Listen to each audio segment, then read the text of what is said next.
Sheikha Mouza, Queen of Qatar, courageous politician, businesswoman, and mother of 7 children.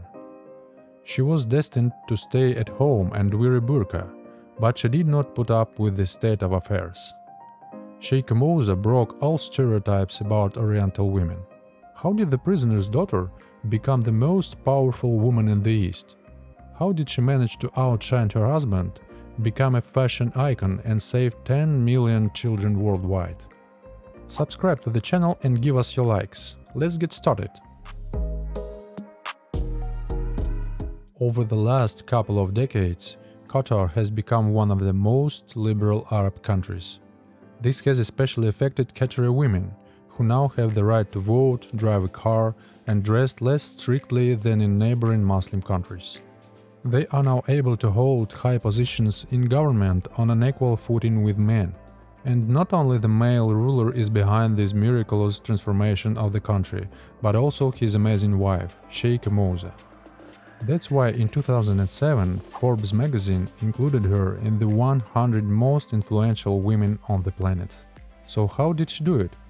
Let's start at the beginning. Mouza bint Nasser was born on August 8, 1959, in the coastal city of Al Khor in northern Qatar.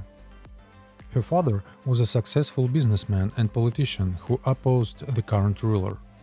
He called for a fair division of wealth among all residents of the country. He was imprisoned for his opposition views. After his release in 1964, he moved his family to Kuwait for fear of persecution. Mouza's father played a key role in shaping her daughter's personality. He taught Mouza not only to respect Muslim traditions, but also to constantly learn and develop. Her father wanted his children to grow up to be educated people and send them to Great Britain. After graduating from school abroad, Mouza returned to her home country to get a higher education. It was a risky move, given her background and the treatment of female students in Qatar. But Mouza was not afraid of difficulties. At 18, she entered the Qatar University, and soon after she had the meeting that defined the rest of her life.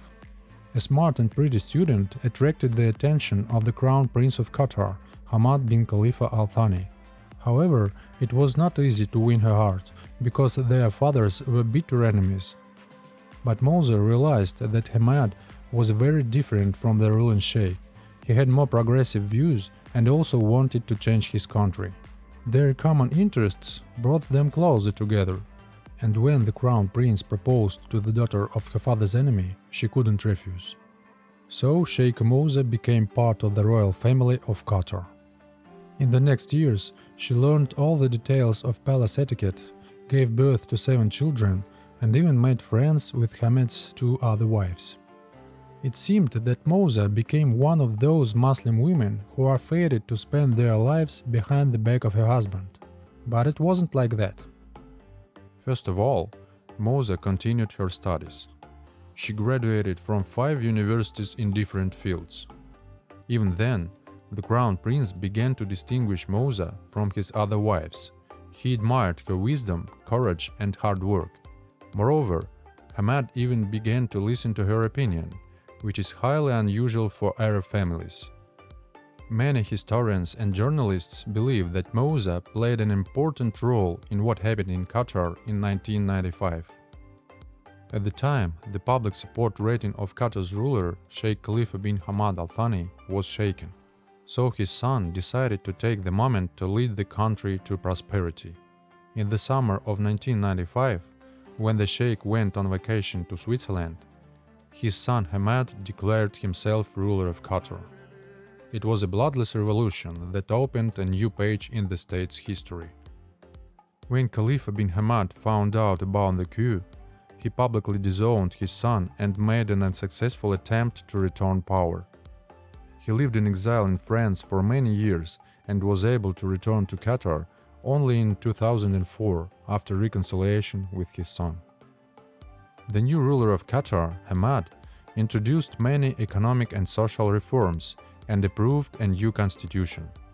He has engaged in increasing the production of natural gas. This turned Qatar into the country with the highest per capita income in the world. When Hamad came to power, his wife, Sheikh Mouza, founded the Qatar Foundation for Education, Science and Community Development, which she has headed for more than 25 years. Thanks to this foundation, Qatar has opened branches of world universities and ensured access to education for all Qataris. Sheikh Mouza became a UNESCO Special Envoy for Education in 2003.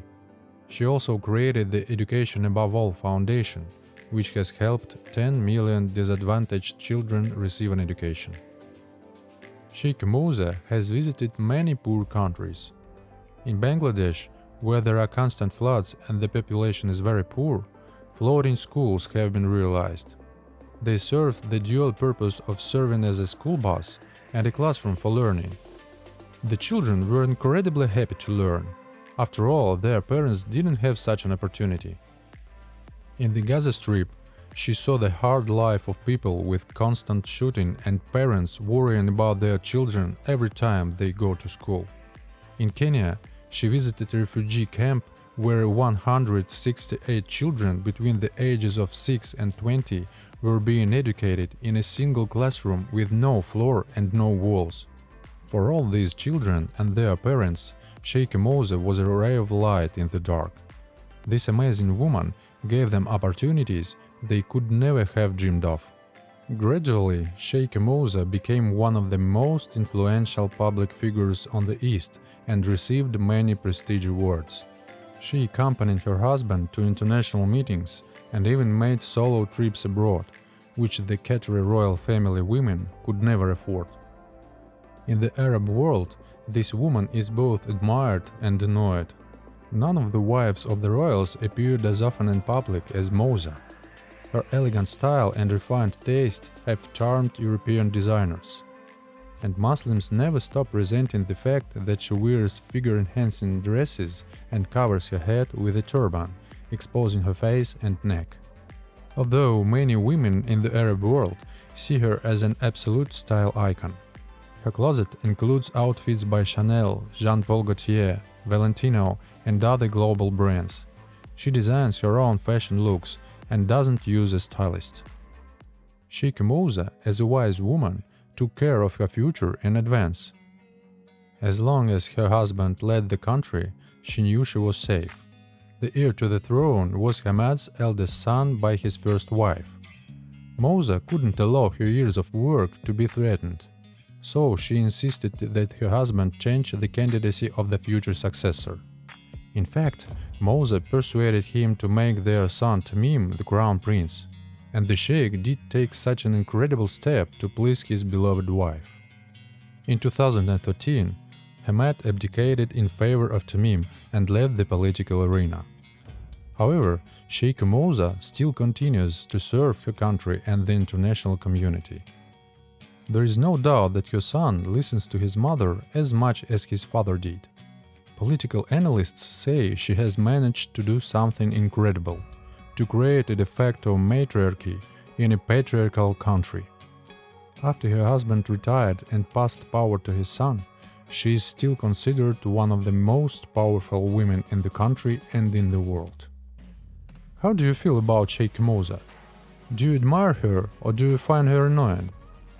If you enjoyed this video, subscribe to the channel. See you next time.